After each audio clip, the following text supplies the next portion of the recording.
Subscribe कीजिए YouTube channel Kuchaman online classes और latest video notification के लिए बेल आइकन में ऑल नोटिफिकेशन को ऑन कीजिए। नमस्कार दोस्तों आज से हम शुरू कर रहे हैं हिंदी की शिक्षण विधियां। दोस्तों हिंदी टीचिंग मेथड है वो हम टॉपिक वाइज यहाँ पर कंप्लीट है वो अध्ययन करेंगे। जो आज की हमारी क्लास नंबर 1 है दोस्तों, इसके अंदर हम देखेंगे भाषा का अर्थ, भाषा की जो परिभाषाएं दी गई वो, भाषा की प्रकृति और भाषा के प्रकार। दोस्तों बहुत ही इंपॉर्टेंट टॉपिक रहता है, इनसे आपको एग्जाम के अंदर 2 क्वेश्चन है जो इन चारों टॉपिक से मिल जाते हैं। दोस्तों एक क्वेश्चन तो पक्का परिभाषाओं का आपको मिलता है दोस्तों, एक प्रकृति और प्रकार से एक क्वेश्चन एग्जाम के अंदर आ जाता है। तो अंत तक इस वीडियो को देखें और दोस्तों इसके बाद भी जो वीडियो आते रहे प्रतिदिन वीडियो आप जरूर अटेंड करें। आप सभी का मैं स्वागत करता हूं YouTube channel Kuchaman online classes पर। दोस्तों इसी प्रकार अगर आप सभी सब्जेक्ट पढ़ना चाहते हैं तो चैनल को सब्सक्राइब करें, वीडियो को लाइक और शेयर जरूर करें। चलते हैं दोस्तों, सबसे पहले दोस्तों हम देखते हैं कि भाषा है यह होती क्या है, इसका अर्थ क्या होता है।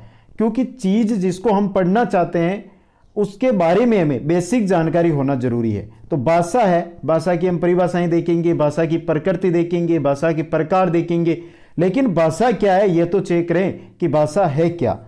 भाषा क्या है दोस्तों? भाषा का अर्थ ऐसा माध्यम जिसके द्वारा एक व्यक्ति दूसरे व्यक्ति के सामने विचार, अनुभव तथा अपने मन के भावों को प्रकट कर सके। समझना दोस्तों क्या कहा गया है इसके अंदर। जिस प्रकार मैं आपके सामने भाषा के बारे में अपने विचार प्रकट कर रहा हूं, यह क्या है? एक भाषा ही है दोस्तों। ऐसा समझ लो कि मैं आपको क्या पढ़ा रहा हूं, संधि पढ़ा रहा हूं, और संधि के बारे में मैं जो कुछ है मेरी तरफ से बोल रहा हूं, मेरे मन के भाव आपके सामने बोल रहा हूं, तो यह क्या हो जाएगी? एक भाषा हो जाएगी दोस्तों। और ज्यादा कठिन चीज नहीं है, भाषा नॉर्मल चीज है, समझ में आ जाएगी। अपने भावों को हम आंख, कान, नाक, पैर तथा शारीरिक क्रियाओं के माध्यम से प्रकट कर सकते हैं। जो अपने भाव है उनको हम कैसे प्रकट कर सकते हैं? आंख से, कान से, नाक से, पैर से, शारीरिक क्रियाएं।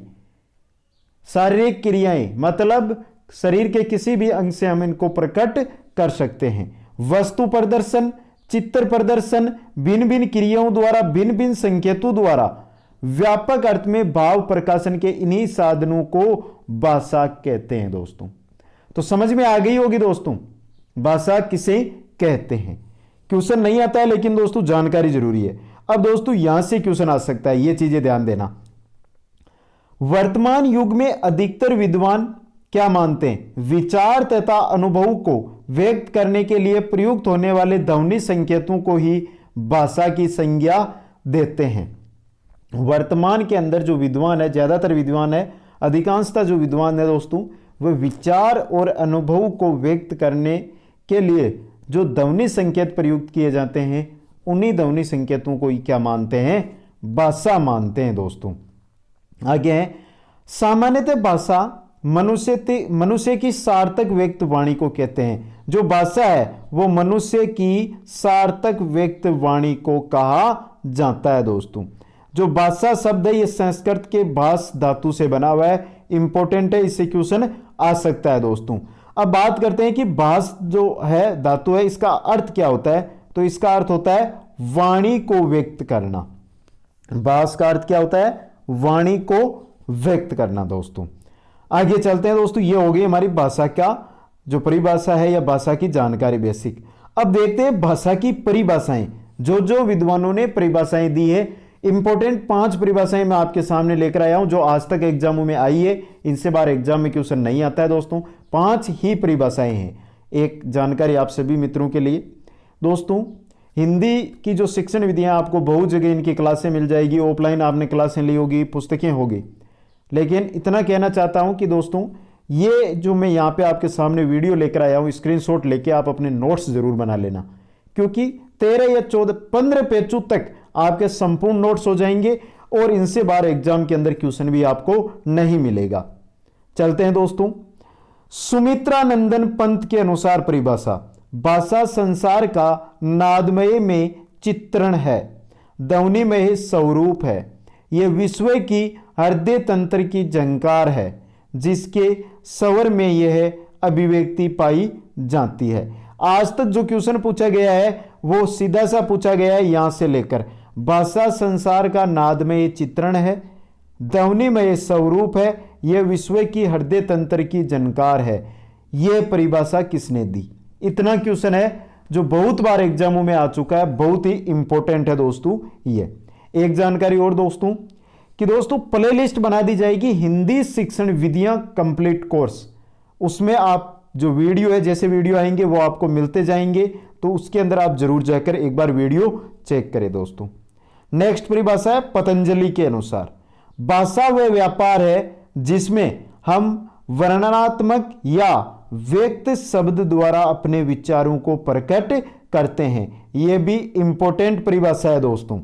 सुमित्रानंदन पंत के अनुसार, पतंजलि के अनुसार। नेक्स्ट परिभाषा और चलते हैं। नेक्स्ट परिभाषा है कामता प्रसाद गुरु के अनुसार। यह भी इंपॉर्टेंट परिभाषा है दोस्तों। भाषा वह साधन है जिसके द्वारा मनुष्य अपने विचारों दूसरों तक भली भांति प्रकट कर सकता है। भाषा वह साधन है, यहां पर वह है, भाषा वह साधन है जिसके द्वारा मनुष्य अपने विचारों को दूसरों तक प्रकट कर सकता है, भली भांति प्रकट कर सकता है दोस्तों। नेक्स्ट परिभाषा है आचार्य किशोरीदास वाजपेयी के अनुसार। यह भी इंपॉर्टेंट परिभाषा है दोस्तों। विभिन्न अर्थों में सांकेतिक शब्द समूह ही भाषा है। यही इतना ही क्वेश्चन बहुत एग्जामों में आया हुआ, इसका इतनी ही परिभाषा दी जाती है, तो ध्यान से देखें। विभिन्न अर्थों में सांकेतिक शब्द समूह ही भाषा है जिसके द्वारा हम अपने विचार या मनोभाव दूसरों के प्रति बहुत सरलता से प्रकट करते हैं। यह आचार्य किशोरीदास वाजपेयी के अनुसार परिभाषा है। नेक्स्ट परिभाषा की ओर चलते हैं। सीताराम चतुर्वेदी के अनुसार, भाषा के आविर्भाव से सारा संसार गूंगू की विराट बस्ती से बनने से बच गया। अगर भाषा नहीं होती ना संसार में, तो पूरा संसार आज गूंगू की बस्ती होता। विचार विनिमय के लिए भाषा का प्रयोग किया जाता है, और जब हम भाषा नहीं होती तो हम क्या होते? गूंगे होते। तो इसी भाषा की वजह से पूरा संसार है वो गूंगू की बस्ती बनने से बच गया। किसकी परिभाषा है? सीताराम चतुर्वेदी की। नेक्स्ट है कलराज की परिभाषा है। ये मातृभाषा की भी परिभाषा है, तो इसको ध्यान से रखना। मातृभाषा में भी पूछा जाता है। ये कथन किसका है? ये बहुत बार आया हुआ है। कलराज के अनुसार मातृभाषा मनुष्य के हृदय की धड़कन की भाषा है। जो मातृभाषा है वो मनुष्य के हृदय है उसकी धड़कन की भाषा है दोस्तों। यह हो गई परिभाषाएं इंपॉर्टेंट। आगे चलते हैं दोस्तों भाषा की प्रकृति की ओर। भाषा की प्रकृति कैसी है? भाषा सागर की तरह सदैव चलती बहती रहती है। आप सभी को पता है सागर के अंदर पानी है वो चलता बहता रहता है। उसी प्रकार भाषा है यह हमेशा चलती रहती है, बहती रहती है। कैसे दोस्तों? जो मैं आज बोल रहा हूं वो आपको सुनाई दे रहा है, मेरे विचार आपके पास आ रहे हैं, मतलब मेरी भाषा आपके पास पहुंच रही है, मतलब चल रही है, मतलब बह रही है। आप यही चीज आगे बोलेंगे किसी को तो आगे चली जाएगी। यह होती है कि चलती बहती रहती है। भाषा के गुण या स्वभाव को उसकी प्रकृति कहते हैं। जो भाषा के गुण है, जो उसके स्वभाव है, जो उसके अवगुण है, उनको प्रकृति कहते हैं। हर भाषा की प्रकृति आंतरिक गुण और अवगुण होते हैं। जो भाषा की प्रकृति होती है उसके अंदर गुण भी होते हैं और अवगुण भी होते हैं दोस्तों। भाषा एक सामाजिक शक्ति है जो मनुष्य को प्राप्त होती है। भाषा कैसी है? सामाजिक शक्ति मनुष्य को ही प्राप्त होती है दोस्तों। मनुष्य उसे अपने पूर्वजों से सीखता है और उसका विकास करता है दोस्तों। जो भाषा है इसको मनुष्य अपने पूर्वजों से सीखता है और फिर इसका विकास है वो कौन करता है? मनुष्य करता है। यह परंपरागत अर्जित दोनों है। यह परंपरागत भी है और अर्जित भी है। परंपरागत साधन है दोस्तों ये। अब देखते हैं दोस्तों कि भाषा की प्रकृति को हम कौन कौन से बिंदु से समझ सकते हैं। तो ये कुछ बिंदु लेकर आया हूं आपके सामने। यहां पर बादशाह की जगह भाषा कर लो मित्रों। क्या है कि दोस्तों टाइपिंग में क्या होता है? मिस्टेक हो जाती है। भाषा पैतृक संपत्ति नहीं होती है। भाषा किसी की पैतृक संपत्ति नहीं है। जैसे आपके पिता के नाम जमीन है तो वो आपकी पैतृक संपत्ति है, उस प्रकार भाषा आपकी पैतृक संपत्ति नहीं है। भाषा सभी की संपत्ति है, याद रखना। भाषा एक अर्जित संपत्ति है, भाषा को आप अर्जित करते हो दोस्तों। भाषा है, इसको क्या करते हो आप, अर्जित करते हो, जन्मजात नहीं है। भाषा एक सामाजिक उपयोग की भावनात्मक वस्तु होती है। सामाजिक उपयोग कैसे दोस्तों? भाषा को हम समाज के अंदर काम में लेते हैं ना मित्रों। तो समाज के अगर हम काम में ले रहे हैं समाज में, तो क्या हो गई? सामाजिक उपयोगी वस्तु हो गई। भाषा परंपरागत होती है, व्यक्ति उसका अर्जन कर सकता है, उसे उत्पन्न नहीं कर सकता। दोस्तों परंपरागत साधन आपने पढ़े होंगे साइंस के अंदर, तो जो भाषा है यह भी एक परंपरागत है, इसको आप उत्पन्न नहीं कर सकते हो, याद रखना। सिर्फ इसका क्या कर सकते हो आप? अर्जन, इसको ग्रहण कर सकते हो। भाषा का अर्जन अनुकरण के माध्यम से होता है। जो भाषा है दोस्तों, इसका भाषा का अर्जन है वो अनुकरण के माध्यम से होता है। आप अनुकरण करके ही भाषा को सीख सकते हो, इसका विकास कर सकते हो। आगे देखते हैं दोस्तों, नेक्स्ट है, प्रत्येक भाषा की एक भौगोलिक सीमा होती है। जो भाषा है दोस्तों, इसकी क्या होती है? एक भौगोलिक सीमा होती है।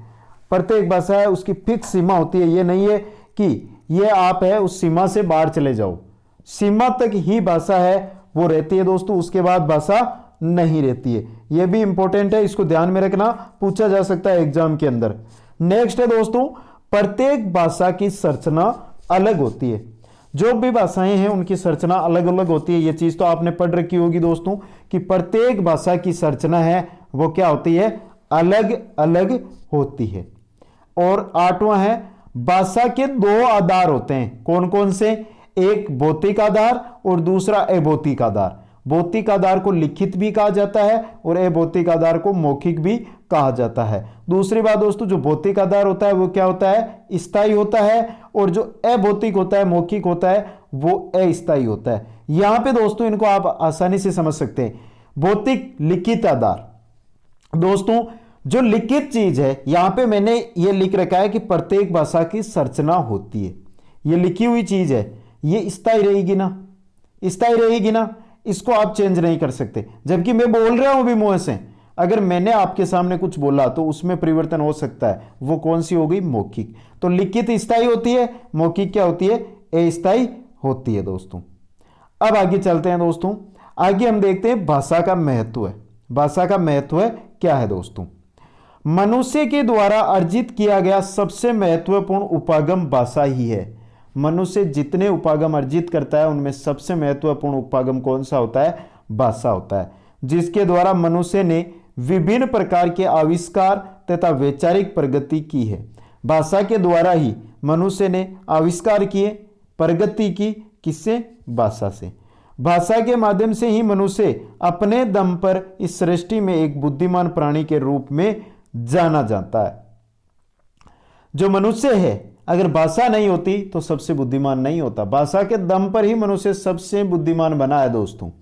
अब दोस्तों यहाँ पे कुछ बिंदु है, 3 बिंदु 4 बिंदु है, जो है मातृभाषा शिक्षण का महत्व क्या है, क्योंकि इनसे इंपॉर्टेंट क्वेश्चन आपको मिल जाएगा। इंपॉर्टेंट चीज है ये, इसको थोड़ा ध्यान से देख लें। मातृभाषा शिक्षण का महत्व है। मातृभाषा शिक्षण से सरसता एवं पूर्णता की अनुभूति होती है। अगर शिक्षण के अंदर मातृभाषा का प्रयोग किया जाता है तो उससे सरसता और जो पूर्णता है उसकी अनुभूति होती है।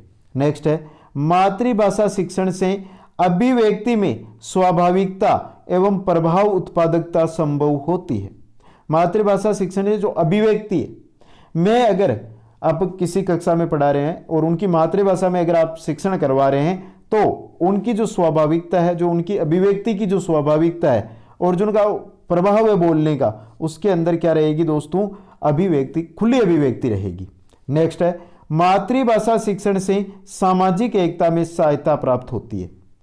मातृभाषा शिक्षण कक्षा के अंदर सभी छात्र है उनकी मातृभाषा में अध्ययन करवाएंगे आप, तो उनको सामाजिक एकता में भी उससे सहायता मिलने वाली है। मातृभाषा ज्ञान उपार्जन का साधन है। जो मातृभाषा ये क्या है? ज्ञान उपार्जन का साधन है दोस्तों। ये हो गया मातृभाषा का जो शिक्षण है उसमें महत्व है। अब दोस्तों भाषा के प्रकार कौन से हैं, इनके बारे में बहुत इंपॉर्टेंट है और क्वेश्चन भी आता रहता है। भाषा के प्रकार। भाषा दोस्तों, भाषा को हम 3 प्रकारों के अंदर या 3 भागों के अंदर बांट सकते हैं। पहला है आपका मातृभाषा, दूसरा है आपका राजभाषा और तीसरा है आपका राष्ट्रभाषा। 3 भाषाएं हैं। 3 भाषा है उसको 3 प्रकारों या 3 भेदों के अंदर बांटा गया, वर्गीकृत किया गया है। मातृभाषा, राजभाषा, राष्ट्रीय भाषा। अब एक एक के बारे में, इनके बारे में अध्ययन कर लेते हैं और इनसे क्वेश्चन आ सकता है, थोड़ा ध्यान से देख ले मित्रों। मातृभाषा, बच्चा जन्म लेते ही जिस भाषा को अपने माता पिता या अन्य परिवारजनों द्वारा सुनता है वह ही बोलने योग्य होने पर उसी भाषा का प्रयोग करने लगता है। यही मातृभाषा होती है। बच्चा जब जन्म लेता है, जन्म लेने के बाद जब वो माता पिता, अपने परिवारजन, अपने समाज की जो भाषा सुनता है, जैसे ही वो बड़ा होगा उसी भाषा को वो बोलने लग जाएगा। आप सभी भी ऐसे ही किया है आप सभी ने, तो वो आपकी क्या होगी? मातृभाषा हो गई। कलराज के अनुसार है दोस्तों, विद्वान कलराज के अनुसार मातृभाषा मनुष्य के हृदय की धड़कन की भाषा है। यह परिभाषा बहुत एग्जामों के अंदर पूछा गया है कि मातृभाषा मनुष्य के हृदय की धड़कन की भाषा है। यह कथन किसका है? कलराज का। अब दोस्तों एक गांधी जी का भी बहुत अच्छा कथन चल रहा है, तो उसको भी हम देख लेते हैं मातृभाषा के बारे में। गांधी जी ने मातृभाषा की श्रेष्ठता को समझाते हुए कहा है, मनुष्य के मानसिक विकास के लिए मातृभाषा उतनी ही आवश्यक है जितनी कि बच्चे के विकास के लिए माता का दूध। जो बच्चा जन्म लेता है उसके विकास के लिए माता का जितना दूध है, दूध जितना आवश्यक होता है, उतना ही मनुष्य के मानसिक विकास के लिए, मानसिक विकास की बात हो रही है, मानसिक विकास के लिए किसकी आवश्यकता है? मातृभाषा की। बालक पहला पाठ अपने माता से ही पढ़ता है, इसलिए उसके मानसिक विकास के लिए उसके ऊपर मातृभाषा के अतिरिक्त कोई दूसरी भाषा लादना मैं मातृभाषा के विरुद्ध पाप समझता हूं। यह बहुत अच्छा कथन है और इससे एग्जाम के अंदर क्वेश्चन भी आता है मित्रों। अब चलते हैं दूसरी भाषा, जो भाषा है उसके दूसरे प्रकार की ओर, राजभाषा। जिस भाषा का व्यवहार राजकार्यों में किया जाता है वह राजभाषा कहलाती है। ऐसी भाषा जिसका कार्य सिर्फ राजभाषाओं में हो, राजकार्यों में हो, उसको राजभाषा कहते हैं। हिंदी अपने विकास काल से ही किसी न किसी रूप में राजकार्य का माध्यम रही है। हिंदी भाषा है वो जब से पैदा हुई है, जब से बनी है, जब से आई है, जब से उत्पत्ति हुई है, वहां से लेकर आज तक किसी न किसी प्रकार से ये राजकार्यों में बनी हुई है दोस्तों। आगे देखते हैं दोस्तों, यहां से जो आगे पैराग्राफ आ रहा है दोस्तों, ये बहुत इंपॉर्टेंट है। स्वतंत्रता प्राप्ति के उपरांत संविधान में हिंदी को राजभाषा का पद अनुच्छेद 343 में प्राप्त हुआ। तो राजभाषा का जो हिंदी दी गई है वो किस अनुच्छेद में? 343 में। 14 सितंबर 1949 को भारतीय संविधान सभा ने हिंदी को भारत संघ की राजभाषा के रूप में स्वीकार किया था। यह क्वेश्चन सीधा आ सकता है, पहले बोल रहा हूं दोस्तों। जो हिंदी है इसको भारत संघ ने राजभाषा के रूप में स्वीकार कब किया था? 14 सितंबर 1949। संविधान के अनुच्छेद 343 के अनुसार भारत संघ की राजभाषा हिंदी होगी। वह लिपि कौन सी होगी मित्रों? देवनागरी। ये 2 क्वेश्चन यहां से आपके कंप्लीट हो रहे हैं, तो ये चीजें याद रखनी है दोस्तों। आगे चलते हैं हम तीसरी भाषा की ओर। तीसरी हमारी भाषा है राष्ट्रभाषा। राष्ट्रभाषा क्या कहती है? राष्ट्रभाषा का शाब्दिक अर्थ होता है वह भाषा जिसे संपूर्ण देश थोड़ा बहुत समझने की शक्ति रखता हो, अर्थात किसी देश में कम अधिक रूप से बोली जाने वाली अधिकतर नागरिकों की भाषा को राष्ट्रभाषा कहते हैं। समझना क्या बोला गया दोस्तों? राष्ट्रभाषा का शाब्दिक अर्थ क्या है? वह भाषा जिसे संपूर्ण देश थोड़ा बहुत समझता हो। भारत के अंदर हिंदी ही ऐसी भाषा है जिसको आप कहीं पे भी चले जाओगे, अगर हिंदी बोलोगे तो अगले वाला चाहे किसी भी भाषा का हो वो थोड़ी बहुत इसको समझता है, तभी हिंदी क्या है? राष्ट्रभाषा। अब यहां पर हम बात करते हैं दोस्तों कि राष्ट्रभाषा ऐसी भाषा है जो संपूर्ण देश को एकता के सूत्र में बांधती है। कौन सी भाषा? राष्ट्रभाषा संपूर्ण देश को एकता के सूत्र में बांधती है। यह लाइन भी बहुत अच्छी है दोस्तों। तो दोस्तों आज के इस वीडियो के अंदर हमने क्या देखा? भाषा का अर्थ, भाषा की परिभाषाएं, भाषा की प्रकृति, भाषा का महत्व और भाषा के प्रकार। 2 क्वेश्चन इस वीडियो से आपको एग्जाम के अंदर मिल जाएंगे। नेक्स्ट जो हमारी क्लास रहेगी दोस्तों, पहले हम शिक्षण विधियां देखेंगे, फिर मूल्यांकन, फिर कौशल है उनके बारे में देखेंगे। तो हम सबसे पहले क्या देखेंगे, शिक्षण विधियां क्लास नंबर 2 के अंदर। तो ये वीडियो देखने के बाद अभी तक चैनल सब्सक्राइब नहीं किया तो उसको सब्सक्राइब कर ले, बेल आइकन को प्रेस कर ले, जिससे आपको हर वीडियो की नोटिफिकेशन मिलती रहे। दोस्तों आप सभी को बहुत बहुत धन्यवाद।